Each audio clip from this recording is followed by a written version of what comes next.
What's up, Chiefs Kingdom? You are tuned in to the Arrowhead Chief Podcast, episode 185, Chiefs Offseason. Hope everybody's having a good afternoon. Hope everybody's having a good day, whether you're off or at work, whatever you're doing. I hope you're having a great day. We have a returning special guest coming on the show today. He's here to talk about the Chiefs offseason thing and things going into the season. So let's talk Chiefs. Yeah, Arrowhead Chiefs. It's your girl, Miss Nicole. Queen of Hustle, baby. Started from the bottom, now we here. My homie at the start of his career. Let's go. Try to warn him early, hear the truth. Tuning every Sunday for the juice. Arrowhead Chiefs Podcast, bringing all the news. If you missed the play, come back for reviews. Quick style. Out here rapping for the crew. Post game highlights, go subscribe on YouTube. If you missed the play, come back for reviews. Post game highlights, go subscribe on YouTube.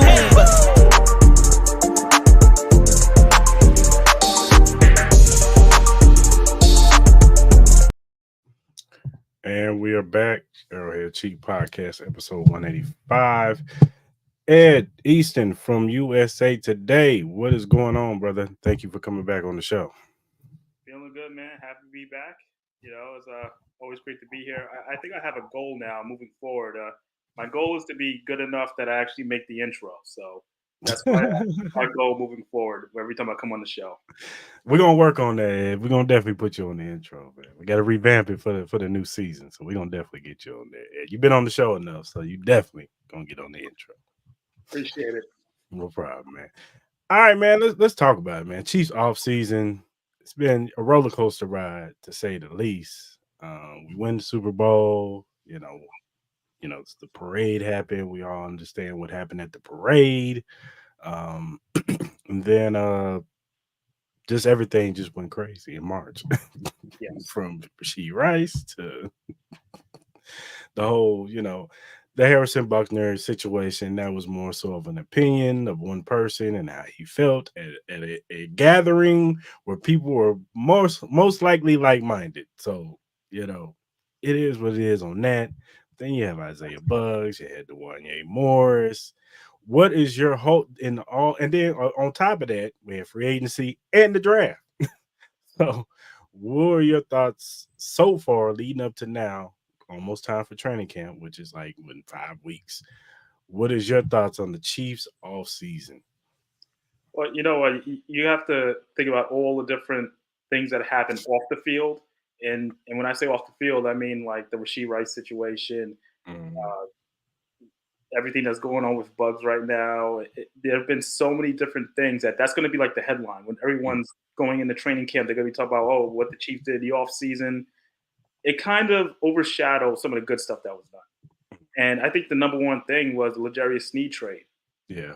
I feel like you make that deal, you've opened yourself up. First of all, money-wise, you put yourself in a better situation moving forward, which kind of helped the whole Chris Jones deal getting done. Mm-hmm. And I believe that this is also a good situation. We talk about the secondary. Yes, L'Jarius Sneed is a Pro Bowl caliber corner and should have been a Pro Bowler. It's kind of weird that he wasn't. But now you put Trent McDuffie in a situation where he has to be the main guy. Yeah. And I feel like heading into his third year now. Mm-hmm. It's a great opportunity to see if he could be that guy and not just be a slot corner. And he's an all-pro. He's an all-pro from that position. Right. So just seeing him against whatever team's top guy, I think that's a great step. Also, they have so much depth when you talk about the cornerback position that I understood why Brett Veach and probably a lot of people around the league said we're not going to pay L'Jarius Sneed that amount of money, especially when we have so much depth and the amount of money to go to a corner when you have Chris Jones right there. And we all know what happened the last couple of years with Chris Jones, and we don't know what's going on with the contract situation. Right. Last season, he held out all the way until right before week 2. Right. So these are all main things that I feel like are going to be overshadowed by the stuff that happened off the field. And it's kind of a shame because I just feel like Brett Veach did a great job in some of the moves that he's made, some of the players that he did keep, some of the players that he did let walk. I think, obviously Willie Gay was a player that I don't know how Chiefs fans, Chiefs fans give you different opinions of certain players. Mm-hmm. Some days they love him. Some days they he could do more. So having him walk, I always say is an interesting move when you're talking about which players you're keeping, which players you're not keeping.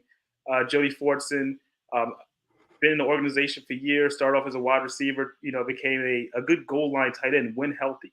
His Right. thing he was never healthy. So Right. you talk about losing him. And to me, like some of the surprise players that were kept, Clyde Edwards-Helaire, which this time last year, a lot of people were saying he probably could have been traded around this time. Right. This is going to be the last year of his contract. There's no way he's coming back. You saw what he did when McKinnon was hurt, when Pacheco got hurt. He stepped into each role. He could be a third down back. He could be a featured back. Mm-hmm. Versatility helped him out so much that the Chiefs had to re-sign him. He's Yeah. comfortable in the system. He's willing to wear different hats, and he doesn't have an ego. So those are the big things that kept him on the team. So in terms of like the good, those things stood out to me. Obviously, keeping Mike Dana on that defensive line, I thought was a big deal. It was very under the radar, and just keeping that synergy. Yeah. That's what made the defense so good last year. You had good chemistry with those players. Drew Tranquil now has a bigger role because people forget that he was technically the backup last year. Right. He becomes a starter, so you get to see more from him. The secondary is getting better. It's just I feel like they did a good job of maintaining the pieces they needed to keep. So that's the positives I would say from the offseason. Yeah, like you said, the biggest thing was keeping Chris Jones, re-signing him. That was the big off-season move that had to be done, and the Chiefs made it. They didn't make it no secret that that's what their move was. Chris Jones was their main priority, the first domino to fall, and once that domino fell, then it was like, all right, we got to get this L'Jarius Sneed thing taken care of because free agency has started. Everybody wanted, a wide receiver. That was the main thing for Chiefs Kingdom. We want a wide receiver. And wide receivers was getting paid left and right. Yeah, Calvin really getting paid. Michael Evans didn't even make it out the building. Same thing with Pittman. They end up keeping him. But we end up getting Hollywood Brown to a deal that's like it might be the steal of the free agency. Like if he comes off and has a 1,200, maybe 1,300 yard season with Patrick Mahomes and 8 to 9 touchdowns, then that was the biggest steal. Like it's gonna be one of those how the hell did the league let them get Hollywood Brown for that cheap? And essentially he was willing to take a pay cut because he wants to win. He said he also understands that if I play with Patrick Mahomes and ball out, I'm gonna get paid next year. Somebody's going to pay me, even if it's not the Chiefs. I'm gonna go somewhere and they're going to pay me because they're gonna see my mass potential being at fruition with the best quarterback in the league. So I thought that was a big move for us. And like you said, the depth on defense, what I'm saying? Bringing back most of the defensive line from Pennell to Sean Wharton, Dana's back. Derek Notty's back. Like a lot of the defensive line they brought back. Then you got, the linebackers. I was kind of like, we could have kept Willie for the $3 million 1 year. I don't know. We probably could have kept him for that. I thought he was gonna get like a 3-year deal somewhere, but 1 year, $3 million. I think the Chiefs could have swung that. But maybe they wanted to go into another direction. That's fine. But yeah, man, I just thought the Chiefs offseason, as far as free agency goes, was great. What was your thoughts on the draft? You know what? The draft, it kind of went as expected. I mean, the thought process, whether or not they were going to go wide receiver first round, I don't want to say that the Rashee Rice situation helped push that agenda for a first round wide receiver. Then the Chiefs from the combine they were in love with Xavier Worthy from what he did at the combine. It was no secret. Patrick Mahomes that was texting him. It was pretty obvious that they wanted him.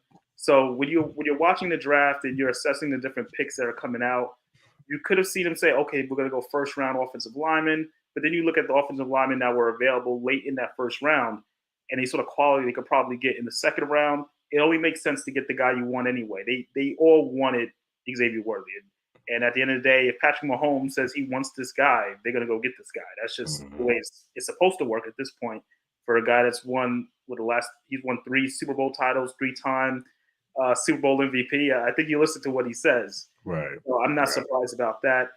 Getting Kingsley later in the draft, I thought was a good makeup for not saying, let's focus on offensive line the first round. I think he's going to be good. It's going to be interesting, that battle at the tackle position between him and Wanya Morris. Right. I'm kind of interested to see how they go through training camp and just who gets the more reps. Who gets the most starters reps, especially going into the preseason, because that is something that they really didn't try to address and like get a big splashy name. They said we're going to work it out with these young guys, and I'm okay with that. And it's going to be interesting to see that battle between those two players. Also, just going down, like they got Hayden a little later in the draft, the secondary. Just like I said, adding more youth to the secondary, a lot of length. You notice that there's a trend where you get guys like Joshua Williams, I think 2 years ago. Jalen Watson. Just guys, they're tall, but they're athletic, a lot of length. That's what you need in the secondary. They can be interchangeable. You can see guys playing, man-to-man corners. Some guys that can drop back, play a little safety. The versatility that they have in that secondary has been a strength, especially over the last 2 seasons. Brian Cook, obviously, was hurt about midway through last year, played extremely well. He did. So you have all these different options in the secondary. Now you just added more firepower to it. That was more the reason why, the whole L'Jarius Sneed situation, do you want to pay him all this money when you have guys that were out last year or, just don't get enough reps because of Sneed being the main guy? It just makes sense with the grand scheme of this team. And you saw the difference. I keep going back to week 1 against the Detroit Lions. The secondary played well. But still, without Chris Jones, you notice the difference in terms of pressure. Yeah. You noticed it. Everyone in the league noticed it. As Chiefs obviously could have won that game, but Chris Jones is such a game changer on his own. We saw it in the Super Bowl. I mean, it's like poetry, or a story, I should say, not poetry, but a story, because of the whole situation, that last drive with Brock Purdy. They're coming down looking for a touchdown. Andy Reid says, "I need you right now." Chris Jones is gassed. He goes out there, makes probably outside of McCole Hardman's touchdown catch, the biggest play. Yeah. I mean, that stops them. That they got to kick a field goal. I mean, he got there. He fought through a couple of guys. Every time you watch that replay, that was all will and determination just to get to the quarterback. So I understood the whole Andy Reid jumping on him at the end of the game. That's just how much Chris Jones means to this team, and just how elite he is at that position. He still was an All-Pro, and he missed the game. Right. So it's things like that. The draft, just to wrap up what you were saying, I thought they had a good draft. I just think those were the right moves to make. It will just be interesting to see what they do. I think FAU having another year under his belt could be important also. He's like that dark horse. Like, you don't forget, he was the first-round pick last year. He didn't play much, but I feel like he's a player now that he has the time. He's been working with Ali. He's been working with Carl Loftus in the offseason. They're building something. So I just look at the young players as a whole. Obviously, this year's draft class was good, but let's not forget last year also. Some of those guys are still developing. Jamari Connor's another guy. You can't forget about. Yeah, that secondary is definitely deep, and there's some guys that's coming into this year: Brian Cook, Shamari Connor, Nick Jones. There's a lot of guys in that secondary that's going to be important, especially Joshua Williams, Jalen Watson. See their development in their third year coming in. We did see them come under pressure 2 years ago in that AFC Championship game against the Bengals when L'Jarius Sneed, he went down in like probably the first 2 or 3 plays. He was out for the game, and everybody was kind of like at first in panic mode, like, oh no, L'Jarius Sneed is out, and we got these rookies on the field. But other than a few mistakes here and there, those guys showed up and they made plays when they needed to make plays. Jalen Watson got an interception. Joshua Williams had a tip ball, or Brian Cook had a tip ball, and Joshua Williams got the interception. Like, so Dave Merritt is going to be very essential this year of developing those guys and getting them ready for the season. And I have all trust in them, him and Spags. Spags is naturally a DB guy. He loves defensive backs. That's why he probably has like unique packages for DBs as far as blitzing. So Oh yeah. he loves all that. So that's why I wasn't surprised 2 years ago when they went so heavy secondary, because he wants depth in that position. He doesn't want guys to just be stationary. He wants to be interchangeable. He wants to be able to rotate these guys in different spots so they could confuse the quarterbacks that are they're playing against. So um and then as far as the draft goes, one player I am kind of excited. Of course, I'm excited for Xavier Worthy because we get that speed element. Him and Hollywood Brown this season with that speed element. I'm very excited. But I'm excited for Jared Wiley, man. The tight Yeah. end out of was it TCU? I'm excited for Yeah. him, man. The kid he's a big kid. That's a big boy, and he looked like he can make plays down the field, especially in the seam. And he's already making waves I know it's OTAs, but he's already making waves in OTAs. So that's a good sign. So I'm very excited about that kid for sure, for sure. We'll say about Wiley, another great aspect, and why you look at the draft, you say why they brought this guy in. He could be a goal line tight end immediately. Like that's where he feasted in college. Mhm, He was great at the goal line. He knows his role. He knows how to run great routes. mhm. I can see him being utilized almost in the Jody Fortson type of way when Jody Fortson was healthy. So I think it was just a great pickup. It was just the mindset of this team to say, you know what, we have Kelsey, of course, Noah Gray. We can't rely all the time on Kelsey because he's going to see doubles no matter what. Right. They like to bring up that he's getting older. They don't want him out there for every play. The whole fight to be out there for every play. You bring a guy like Wiley in, it's the depth. It's so important. You want quality Mhm. players.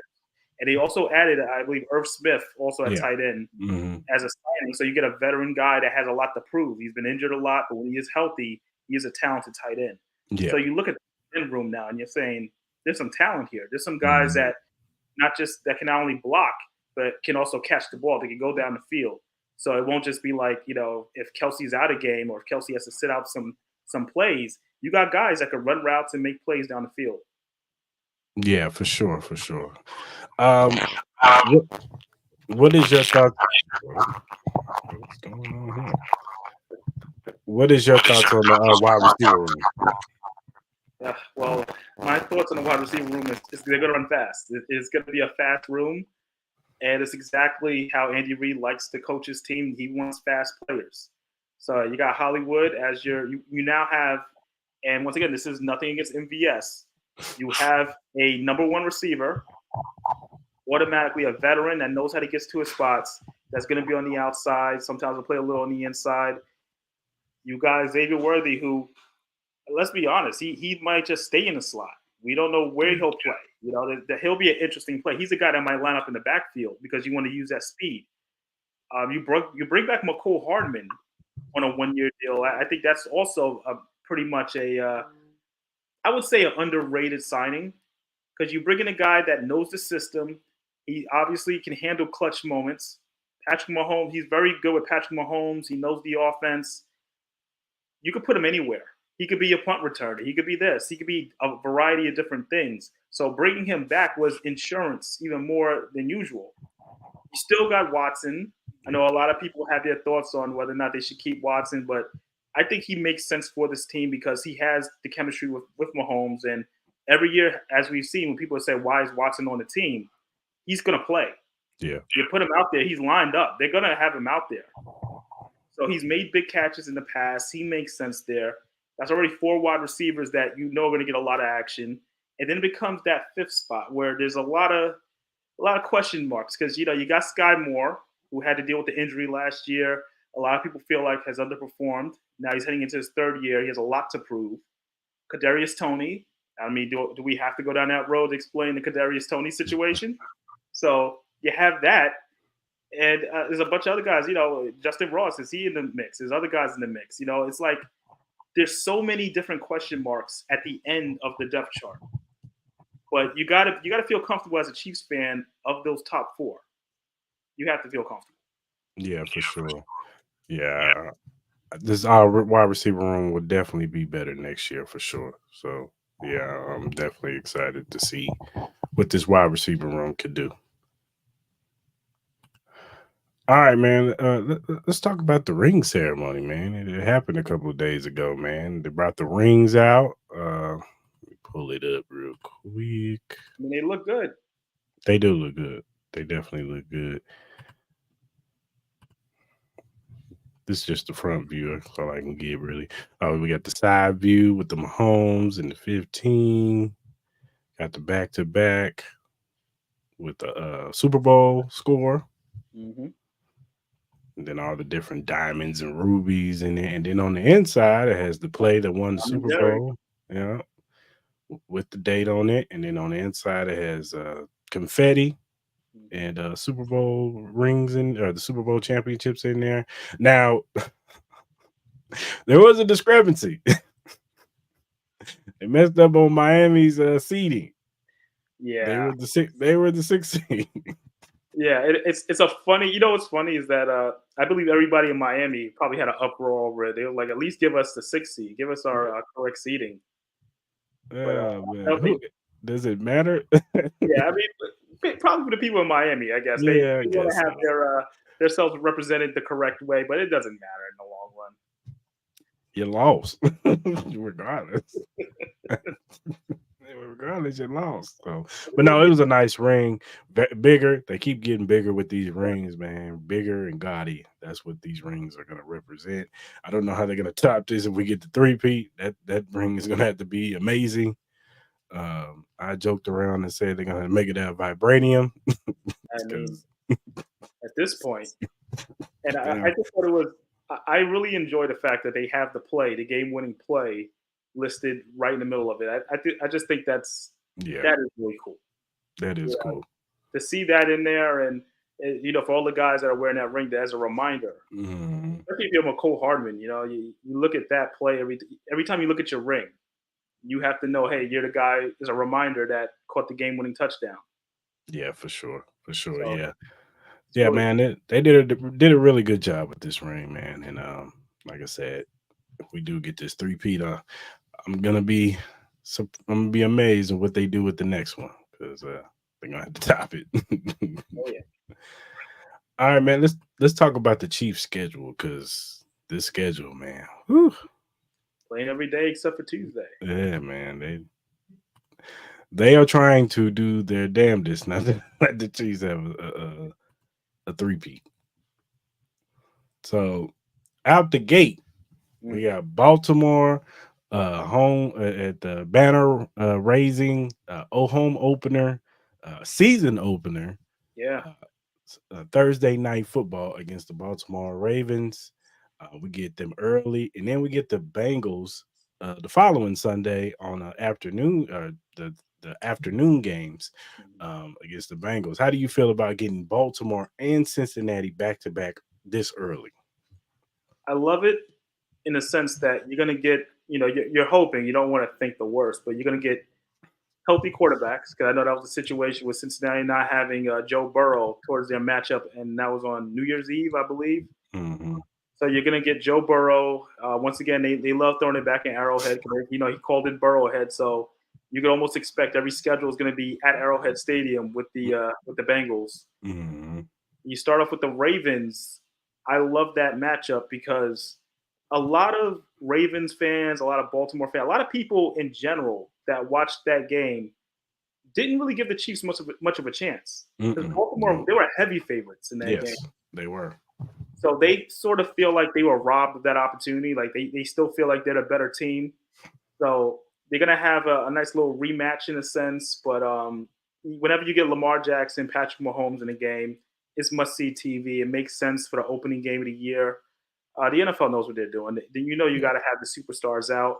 So you Mhm. have a game now that has so much meaning because of what happened in the AFC title game, and you got two of the biggest quarterbacks in the world. Let's put it in perspective. The last two MVPs going against each other. So it has the makings of everything you need for an opening night game. Yeah, getting Baltimore early, I don't mind it at all. I know Andy's gonna cram and he's gonna prepare Yeah. this whole offseason to get ready for the Baltimore Ravens, and you give Andy Reid a whole offseason to prepare for you, man, I'm taking my chances. And if we get them early, usually Andy Reid, he opens up the playbook a little bit more early. If this was later in the season, they tend to kind of play it close to the vest because they want to keep some of them big plays for the playoffs. So, and they might see these teams in the playoffs. So, um, I'm excited for the Baltimore game, and then of course the Cincinnati game. That's going to be fireworks. Burrows. Hopefully he's healthy. Hopefully that injury is not lingering. I know he said in his press conference that he's still kind of dealing with it, but Mhm. hopefully he's healthy enough to play in this game, and we get a great game, and it's going to be fireworks. We all know how we feel about the Cincinnati Bengals fan base. Still no love lost there. So yeah, it's definitely going to be definitely going to be some bangers coming out the first 2 weeks for sure. Oh yeah, and that's the NFL. Like I said, they know what they're doing. Mhm. Then they follow it up. We go Sunday night at Atlanta to make the new Atlanta with Kirk Cousins at the helm at quarterback. Well, maybe Michael Penix Jr. We never know, but but Kirk Cousins is the new quarterback. They paid him a lot of money for him to take them over the hump. They added some talent, some Darnell Mooney, a few other players on that team. Um, how do you feel about this matchup going to Atlanta? It's such an interesting matchup, and I kind of like the fact that they're having them early because Hmm. Atlanta is a team that the expectations, it kind of up and down in regards to what people see from Kirk Cousins. Can he still be that guy? I mean, he was so good before the injury last season. Can he bounce back? I mean, that's not an easy injury to come back from. Hmm. So when I saw the contract and I just saw like the Falcons had all that confidence in him, I was like, okay, maybe he must be healthy. And then you watch the draft and you're like, okay, well, this is different. I don't think anybody in the world would have predicted that, especially after the Cousins deal. Hmm. So I think this team is going to be an interesting watch, and I think the NFL in general, why they put them as a third game and it's a nationally televised game. I think that's the NBC Sunday night game. Hmm. They expect they're kind of saying, okay, if they start off 0-2, at least we could say we got Patrick Mahomes in Atlanta. They could Hmm. do something like that. But they're banking on the fact that the Falcons should have a good team this year. So that's the reason Right. why they're the national game. Yeah, for sure. And then we follow it up week 4 against Jim Harbaugh and the Los Angeles Chargers. They're look like they're kind of in rebuild mode right now. Um, they did pretty good in the draft. I thought they had a really strong draft. Jim Harbaugh, he's definitely gonna make them better. But I think they're a couple years away to be in like that team in the division that's the contender. We gotta, go to battle with them. What are your thoughts on the Los Angeles Chargers this season?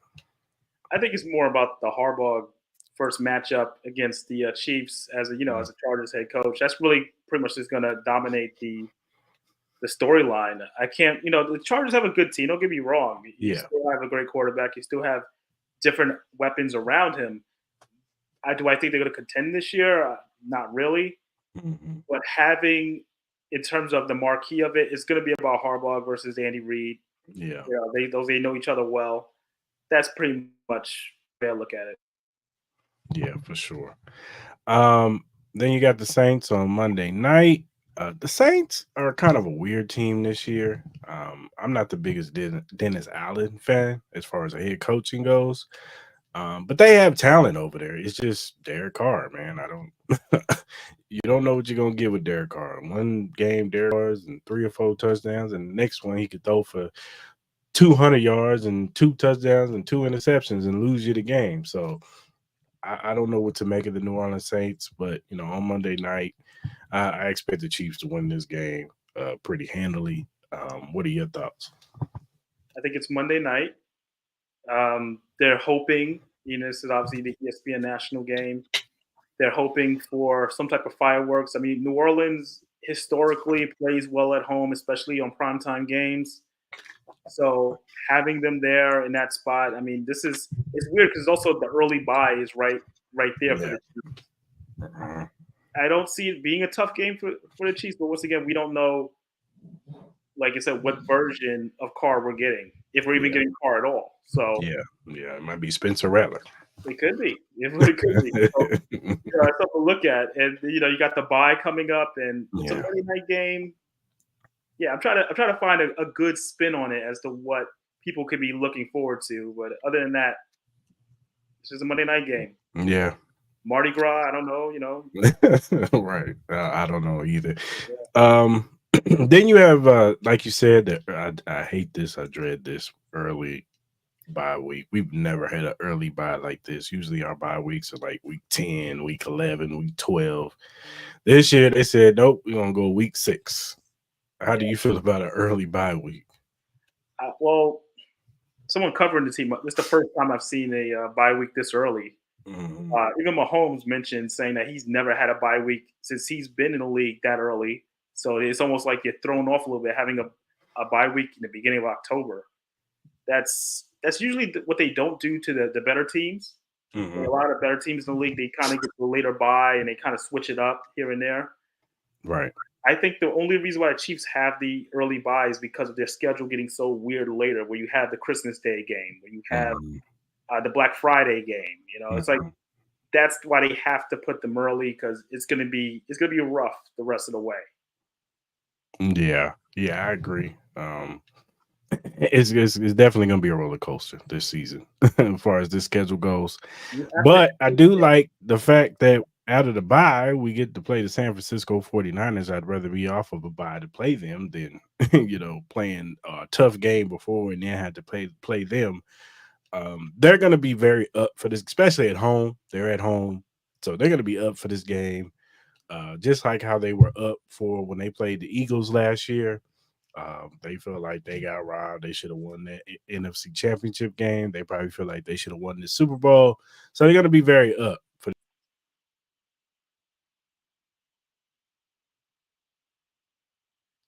all right, I think we lost. I think we might have lost Chris. Okay. Well, if we are still live, I'm hoping Chris does pop back on. So I think great discussion going on about the schedule this week.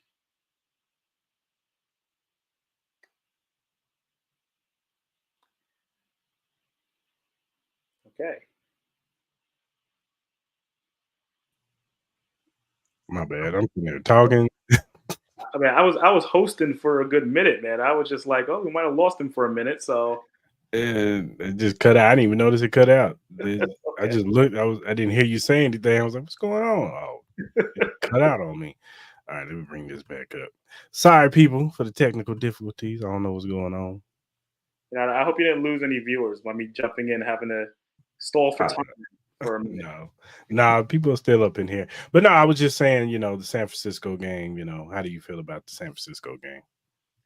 Feel good about it. Coming off a bye, as you said, Andy Reid off a bye is very efficient. I don't really see him. I can't remember the last time he really lost a game off a bye. I think, well, yeah, I'm trying to remember last year's game against the Eagles. Was that after a bye? Yeah. That's Yeah. the game they lost. That's the last time I remember Mhm. him losing the game because Mhm. before that, he's been pretty good. Right. You play San Francisco. The 49ers are going to be there. They're going to be there. Are they They going to be have up that, for this game? They're going to they're be going to be up. up. It's going to come down to the same way, even from when they played them in the playoffs, even when they played them in the regular season, I think a year prior. It's all about the quarterback play for San Francisco and Christian McCaffrey. Mhm. Those two things. I know Debo Samuel, everyone likes to bring that up, but Christian McCaffrey is the engine for that team. Let's He be is. honest. He is. He is. So you if you disrupt Purdy a little bit, you should be fine, but you got to stop McCaffrey. So that's where it really comes down to. And that's a 50-50 game. It is. They're going to be up for it. It's a 50-50 game. That's a tough one to call. It is. It is a tough one to call. And then we got the Raiders at Allegiant Stadium out here in Las Vegas. It's gonna I think the Chiefs are gonna be definitely up for this game because after the Christmas game last year, I'm sure they want to get their bad taste out of their mouth, even though they won the Super Bowl and that washes that bad taste anytime. But coming into this season, the Raiders have been talking trash. They talk about they got the blueprint against us. Yeah, Antonio Pierce talking about the Mahomes rules of Yeah. beating up Mahomes pretty much and slamming him on his neck. I mean, So I think they're gonna take all of that, all the trash talk, the bad loss against them against Christmas, and they're gonna take it out on them on on this game right here. I can tell you it'll be physical. That's Hmm. the type of game you're going to see a couple of fights, little scuffles here and Yeah, there. Because I love what Antonio Pierce, as just a football fan in general, I love what right. Antonio Pierce is bringing to the Raiders because that's what they're all about. You got to have that edge. Yeah, And the Raiders, last couple of years, just really were kind of finding themselves. They didn't know, yeah, we have talent, but we didn't really have an identity. Right away, Antonio Pierce, I think he grew up a Raiders fan. He's bringing that mentality into hmm this team. So you can see the energy. They played it well above their heads last year when he took over as interim coach. he did. They did. So I really like this game, and being in it's in Vegas. The Chiefs play well there. I think we've seen in recent time the Chiefs play pretty well in Vegas. So yeah, I think the Chiefs take that. Yeah, I just like I said, I just think they're gonna be super. It's like that year when after we had lost to the Tampa Bay Buccaneers in the Super Bowl, and they played them the following year. You could just tell they were just super motivated to play Tampa Bay. So speaking of Tampa Bay, we played them on Monday Night Football, Week 9. This game, Baker Mayfield's back. Like I said, they re-signed Mike Evans. They got a new head coach. Well, no, they got the same head coach, but they added some new pieces. But it's gonna be interesting. This will be one of them games where could I be surprised if the Chiefs lose this game? No, but it's Monday Night Football in Arrowhead. I expect them to win. I think that might be the difference. Being home in that type of game, and Baker Mayfield, we've seen him a couple of times, in the Cleveland uniform, and you see how he acts under pressure. Hmm. So it's going to be all about pressure. I think that's one of those games where Chris Jones and that defensive line start looking their chops a little bit because don't get me wrong, Tampa Bay has a good team. They're Hmm. very under the radar for most people that don't follow the Buccaneers all the time. But I still think that's a good defensive game right there. I think the Chiefs they'll pull it out, especially at home. Yeah, for sure. We got the Denver Broncos week 10, 12 p.m. afternoon game. Uh Denver Broncos, I don't think they're gonna be very good this year. Um I'm not the biggest Sean Payton fan. I think he's slightly overrated. I think, they call him the quarterback whisperer, but the only quarterback he was successful with was Drew Brees. So how can you be the quarterback whisperer? So uh they got Bo Nix, they got Zach Wilson. Like, I'm not scared of neither one of those quarterbacks. Um, could this be one of those games where the Chiefs come in sleepwalking? I can see that. I mean, it I happened can last see year. I can see them sleepwalking, going through the motions, and next thing you know, we lose 24-21. Like one of those games. But I could also see us going there and just, you know, beating. I ain't gonna say we smash them, but we beat them by 10.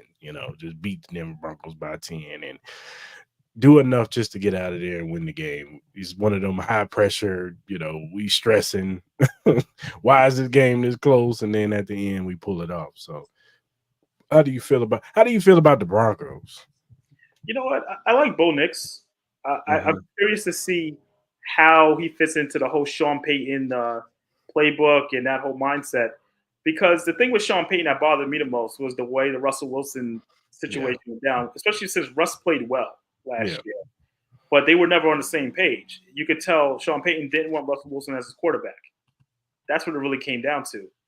So I look at it, and the Exactly. first thing I think is if Bo Nix is a guy that he says he wanted so bad, he's my guy. There's a reason, Mhm. So there's a reason. We're gonna see right away. Obviously, by week 10, we should know if Bo Nix is the guy because we're assuming he's gonna start. I don't know if Zach Wilson. Like I said, Zach Wilson has the great arm, but we saw him early Yeah. last year. He played well, but is he a starting quarterback? We still don't know.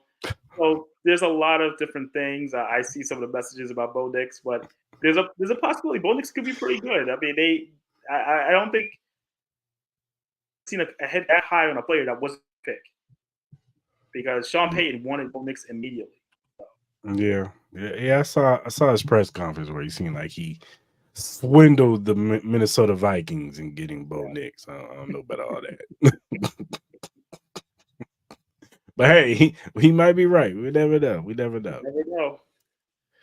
Now, week 11, Buffalo in Buffalo. I don't know what to make of Buffalo this season. Like they had so much changes this year, especially on the defensive end and offensive too. They lose Stephon Diggs.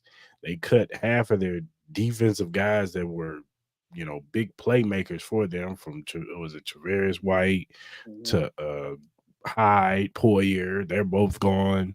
Um, they still got Von Miller, but he looked like he was a shell of himself last year. So I know you still got Josh Allen, and he's one of the top, 5 quarterbacks in this league, but I just don't know what to make of them, man. And by this time, we will know what the Buffalo Bills are. Are they playoff contenders? Or are they, are they just taking a step back? What are your thoughts on Buffalo?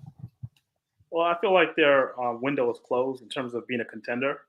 And I think we spoke about this last year, where it's like they had to win that game. It was a must win for them against the Chiefs in the divisional round. I look at Buffalo this year. First 5 weeks will determine a lot, determine whether or not they're going to need a new head coach. Um, Josh Allen is still the main priority. And they did get Mike Edwards, former Chief. So Mm-hmm. that's their new safety. And they got MVS. And MVS. I was just about to go to. I was just about to say MVS, which should be interesting. So it could be an MVS revenge game. That's when we gotta mark that down. If he goes off on us, I'm gonna be mad. I'm not gonna lie to you. I'm gonna be mad if MVS goes off on us. It's possible, man. It's very possible. Josh Allen has a cannon for an arm. He's gonna All use of no us, use the speed. So well, all of a sudden, MVS is catching every pass. possible. Nah, but I could see us.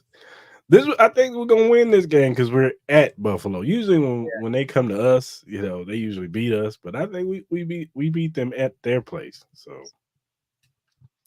then we got the Carolina Panthers. Look, I don't think the Carolina Panthers are going to be that good. I do like some of the moves that they made. They did revamp their offensive line to please help Bryce Young out because kid Yeah, was getting killed, murdered last year he had no time to throw the football. at all. At all. They finally got him some weapons with Deontay Johnson. You went and drafted Xavier Leggett.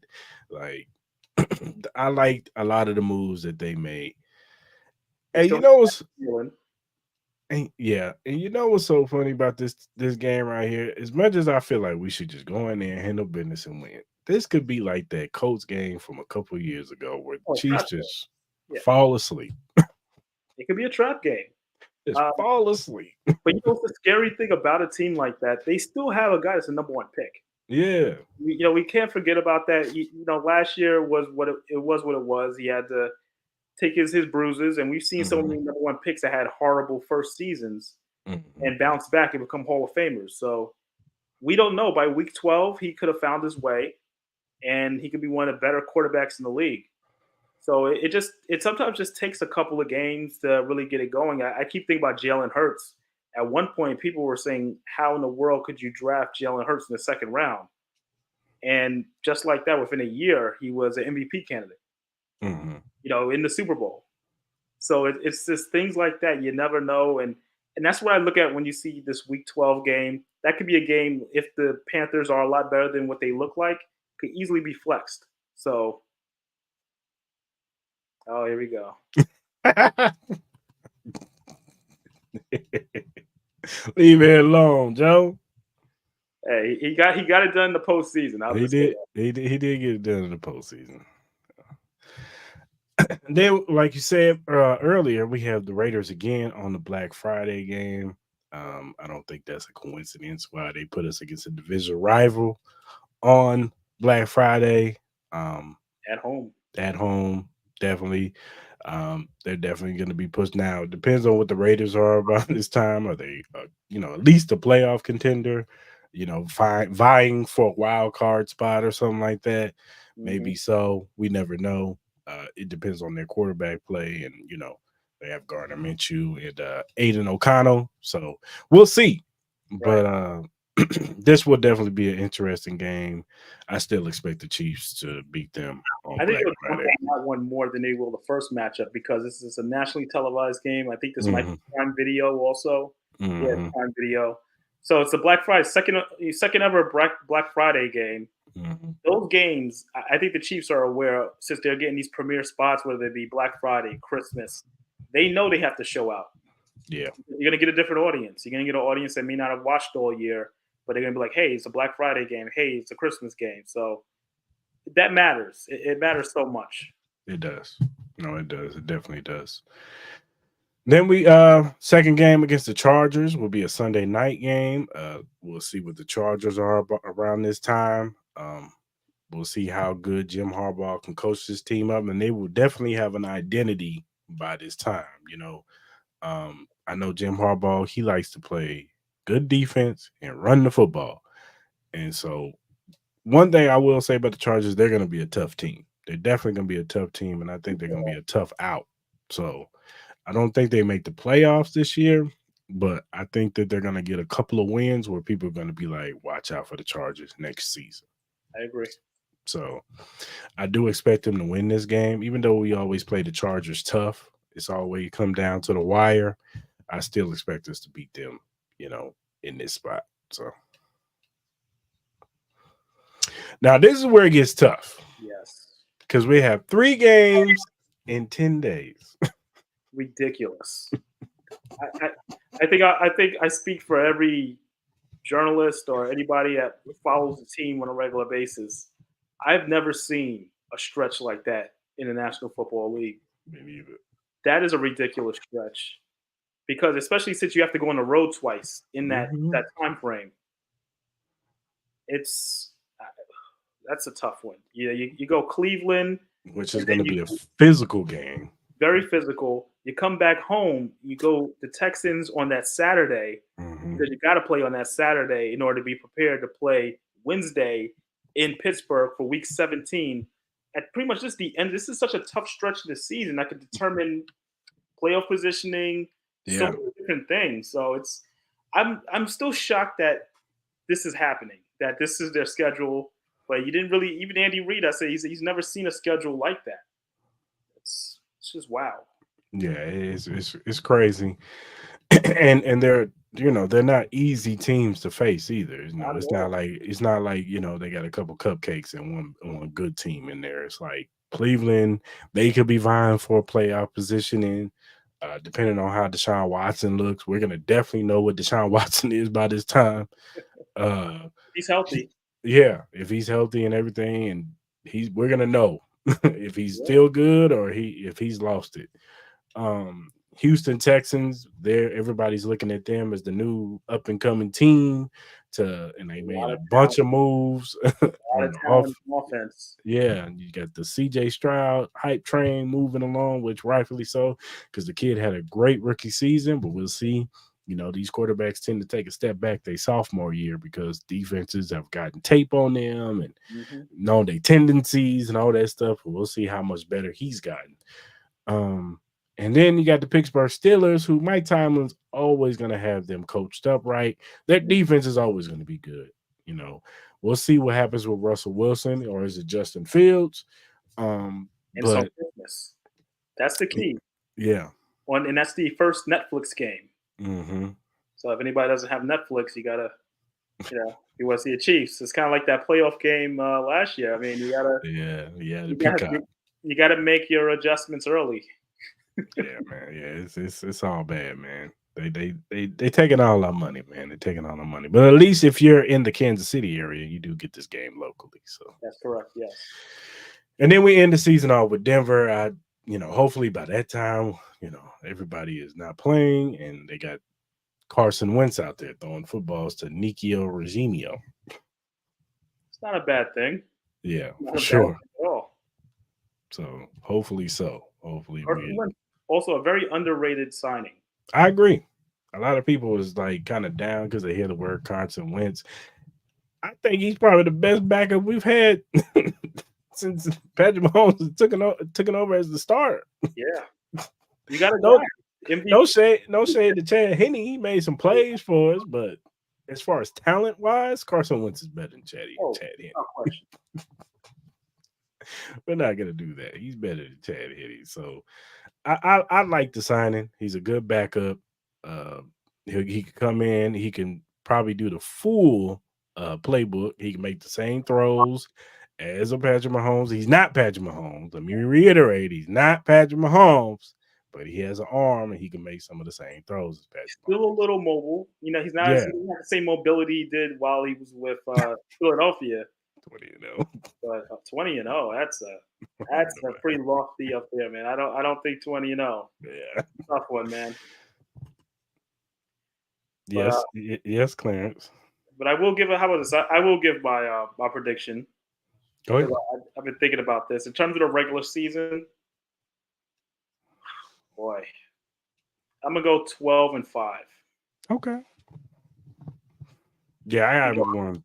I think I got him 13-4.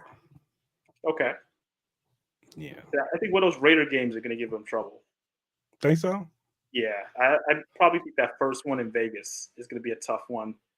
Also, you got to look at that 49er game we were just talking about, Hmm. 50-50, and they could get snuck up on that 3-game stretch that Yeah. everyone's going to be talking about. I think they dropped one of them. I don't know which one. I could see that too. I could definitely see that too. That gauntlet, man, and Yeah. nutrition. The injuries is going to be important this year for this team if they want a three-peat, man, because the management of this squad, they're gonna that medical staff is gonna be at work. Well, I mean, the depth will be tested. This is why you want to have a deep roster.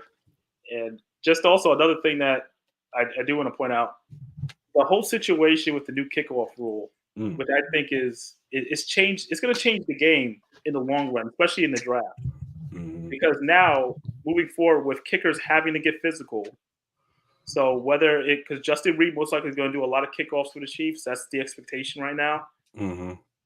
You're looking at in the future, what will teams value? Will they say, hey, we need a standard kicker, or do we want a kicker that's also willing to go down there and make some tackles? Or do we Mhm. just want to get a safety or somebody that can also kick?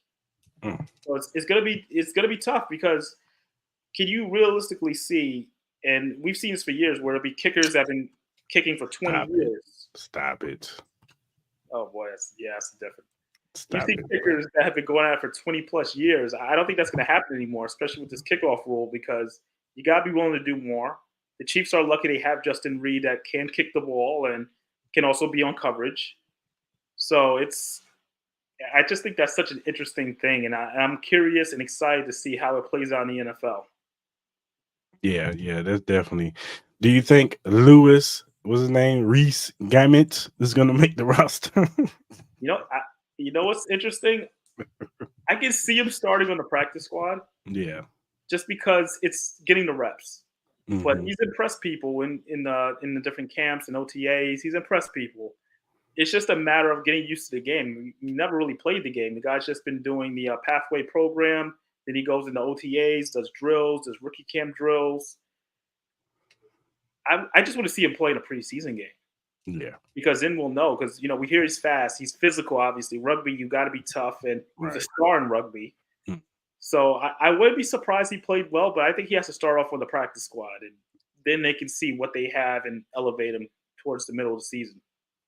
Yeah, I agree. He would have to just like first kickoff, just Right. run it all the way back. Like he had to get the ball in his hand, just run it all the way back, and they just be like, "Yeah, we keeping him. That's enough, kid. We seen enough. Stash him away. Stash him away." But here's the kicker though. Now, not kicker, but here's the thing. You're talking about him being a returner, obviously, because of his rugby experience. Yeah, What about guys that are you don't know what their role is in the roster? What about a guy like Kadarius Toney? yeah. Because you would think maybe if he's not going to be in the wide receiver plans, you want him as your punt returner, you want him as your kick returner.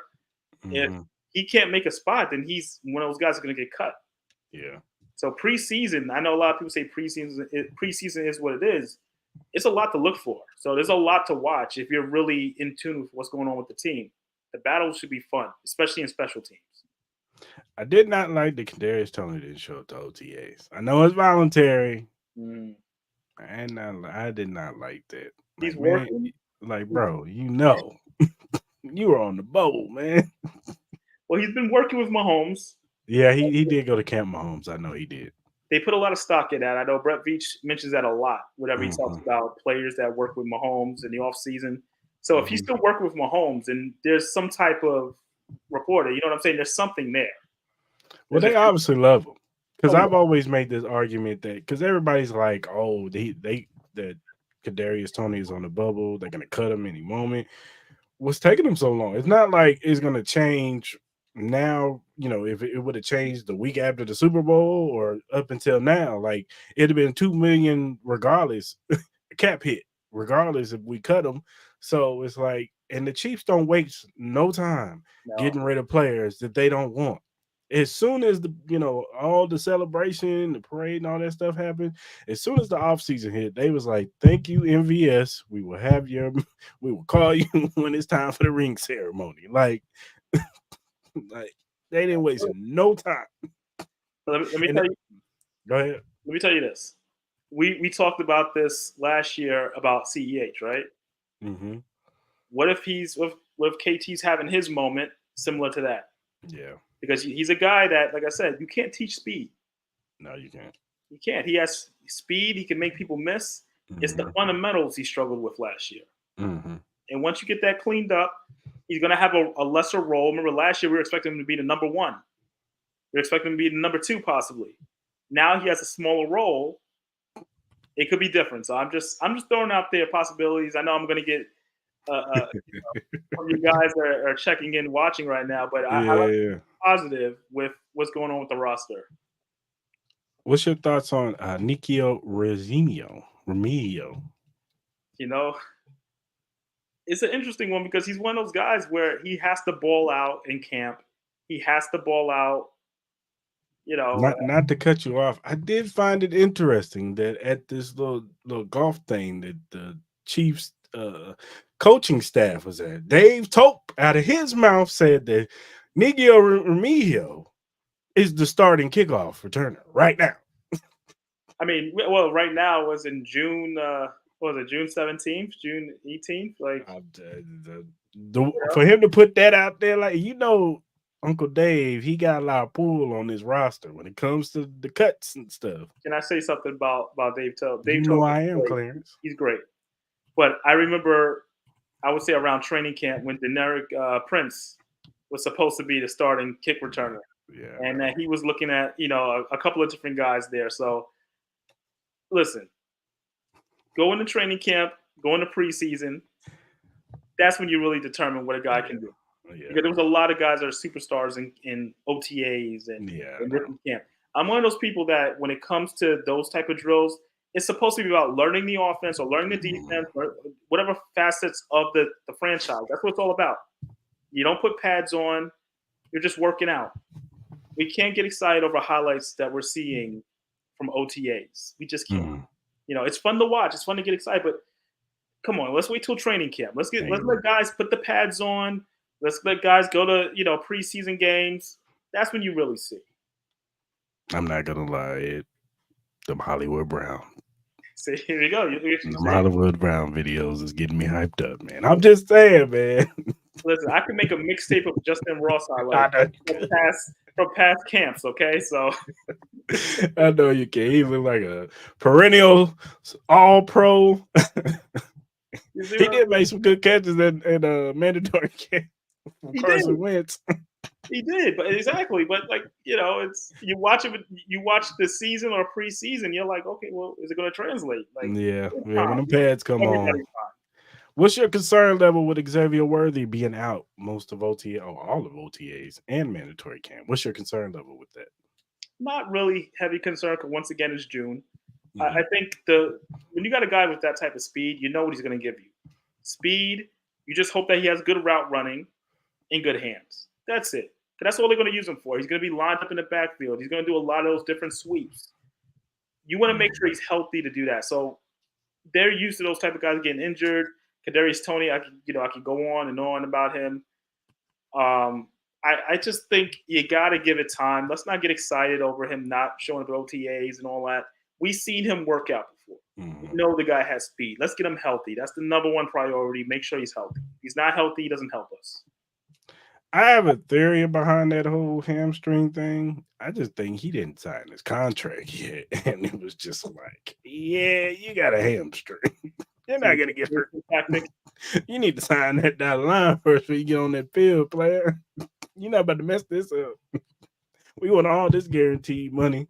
And the agent was like, yeah, you got a hamstring, player. He's like, oh, my leg. Well, I can't speculate on it.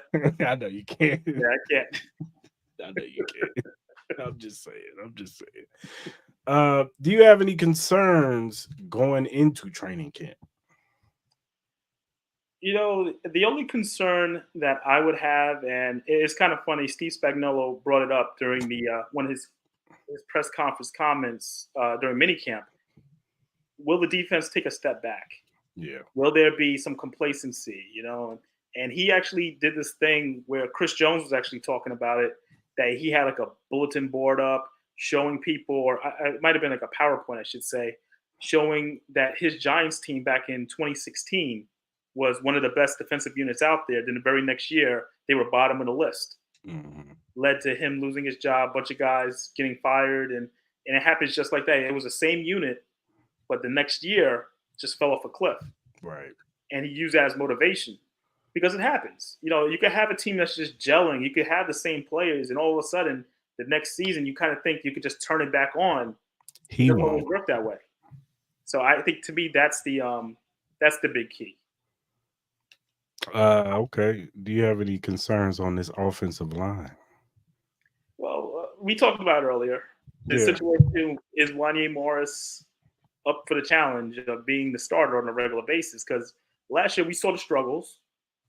So can he be the guy to be counted on? And I think that spot right there, with that tackle spot, if it is Kingsley starting, how well will he do? And you know, us as people that are watching, you know, we can only take so much from camp and the different procedures. It's more about how can he perform in the game. Does Pat trust him? Because Patrick Mahomes not having anybody block for him that he don't trust.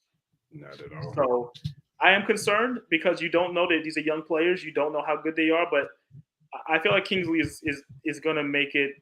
I'm not saying he's going to be a starter this year, but I think he's a guy that has the experience. He has, I think, a couple of family members that are in the league, and they're just known for blocking. You know what I mean? Like more. Pernell Sewell. Yeah, exactly, from Detroit. You don't get any better than that. Yeah, he just got paid. You see what I mean? So if you're from that lineage, that family, that mindset, and he has a bunch of other cousins. Nakua, all them Usos, he's related to them. I wasn't gonna say that, but you know, yeah, all those Usos. My point. They know what they're doing down there in the trenches, so I think it's gonna work out. Yeah, I do too.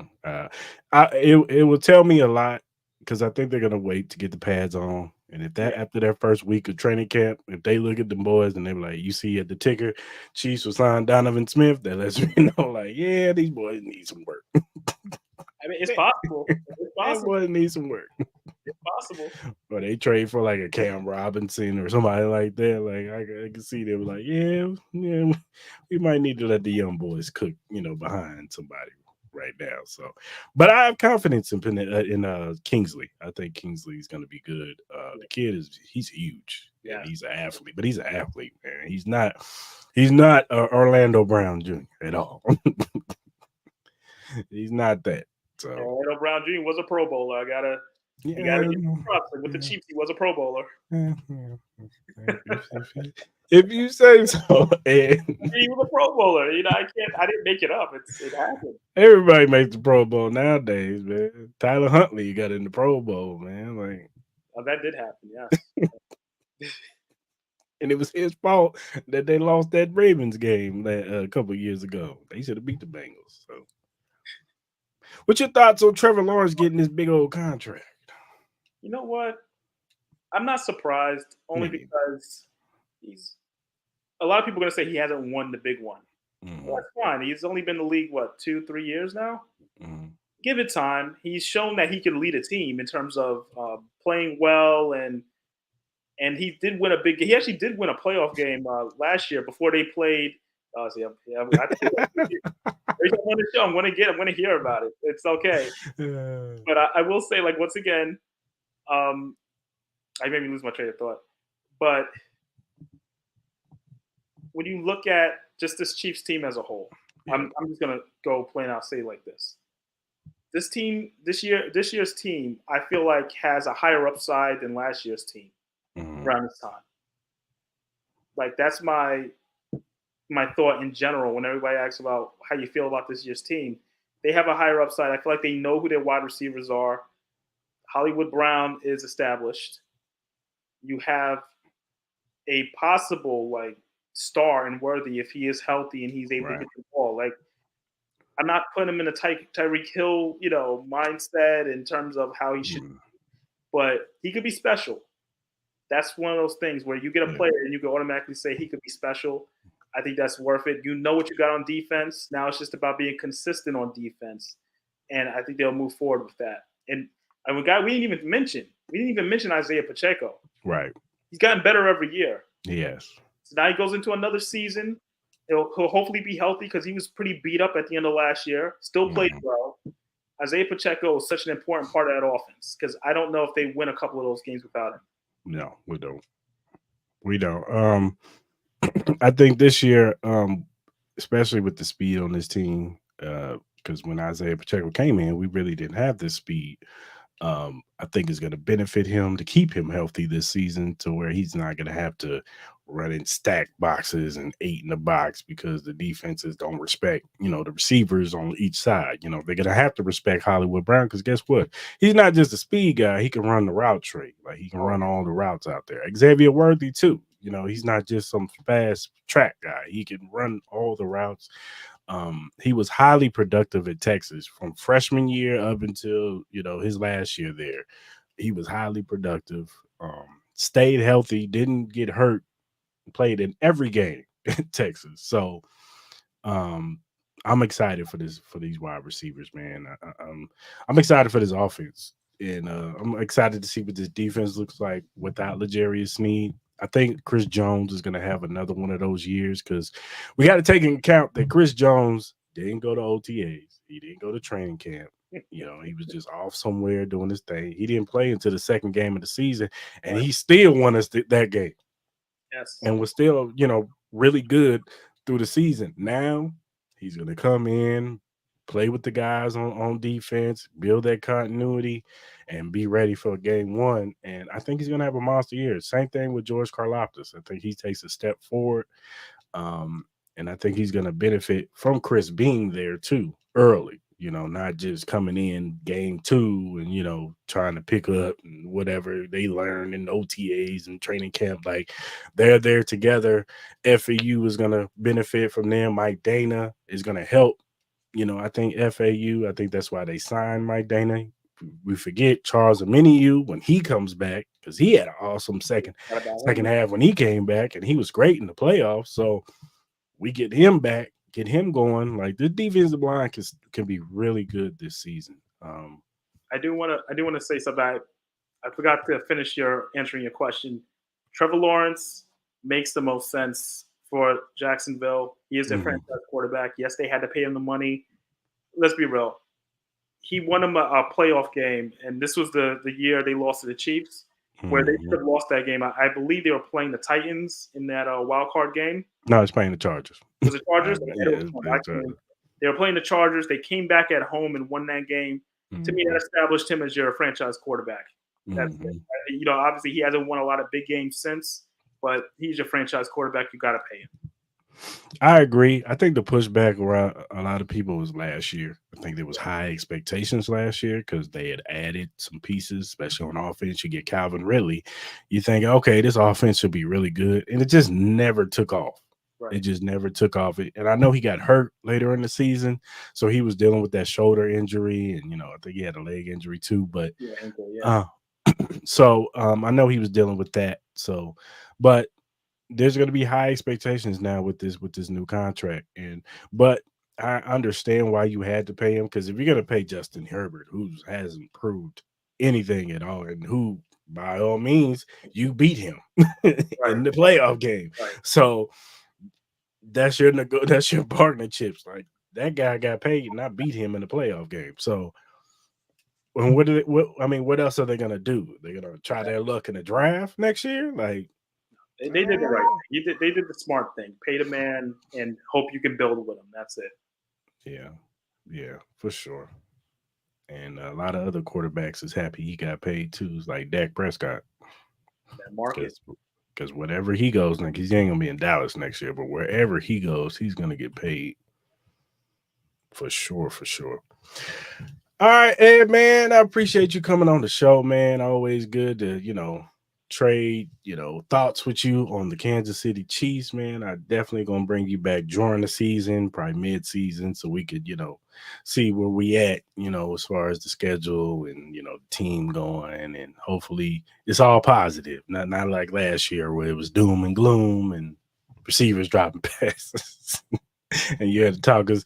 You almost talked us into like an MVS, man. You almost did it, Ed. You was this close. You almost got us, Ed. I mean, I understand. That's what kept me off the intro. I completely understand. So, Nah, I keep you.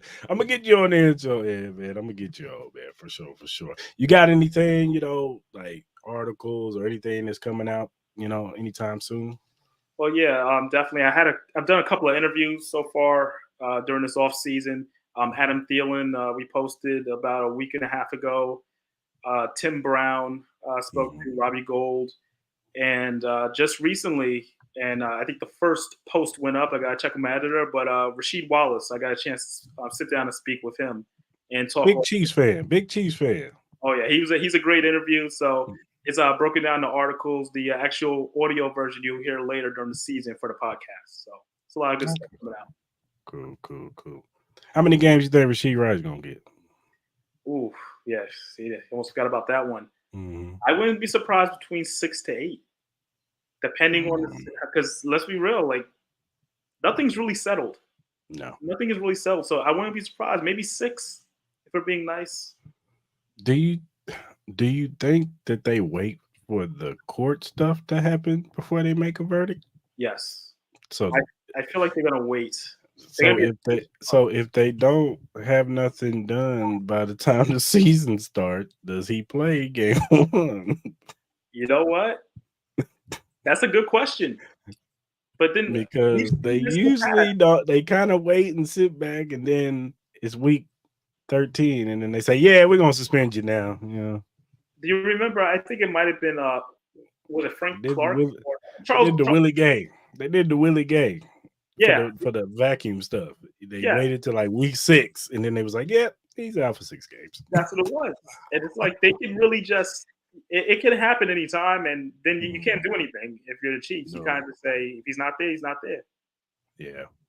For now, sure. I was assuming when I was talking when you said wide receivers, I had Rasheed Rice off my mind, just thinking about who I knew was going to be available because I think that's why McCole Hardman was brought back immediately because you just don't know. And even as writers, people covering it, there's so much uncertainty because the NFL's not giving much about it. They're saying we're waiting for more information. Chiefs are waiting for more information. So it's up in the air. Yeah, for sure. You going to training camp this year? I'm gonna try and make it down there. Gonna try to see if I can do a couple days. We'll see how it goes. Oh, for sure. All right, Ed, like I said, man, I always enjoy to have you on the show, man. Definitely gonna bring you back, man. And like I said, I appreciate you coming on, brother. Hey, man. Appreciate being here. Thank you. All right, man. All right, man. That's a wrap, people. Hope you enjoyed the show today.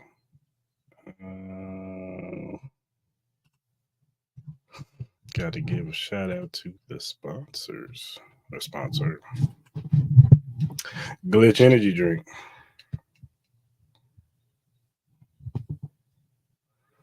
Pull this up. Who's saying something to me? You better be on, man. You on the clock, man. You on the clock, Clarence. Thank you, Joe. I appreciate that. All right, man. Let's give a shout out to Glitch Energy Drink. Glitch Energy Drink offers a wide range of delicious flavors to suit everyone's taste preferences, whether you're into fruity flavors like Maui Punch and Cherry Bomb or prefer something unique like Blue Smurf and Grenades. There's something for everyone. Glitch Energy Drink is not only great for gamers and workout warriors, but also for everyday people who simply need a boost of energy. It's a healthy choice that you can feel good about. Find more information and purchase Glitch Energy Drink at glitchenergy.com. Remember to use the promo code AHChief Pod. Get 10% off of your purchase and start enjoying the benefits of this delicious, energizing drink. Shout out to Glitch Energy.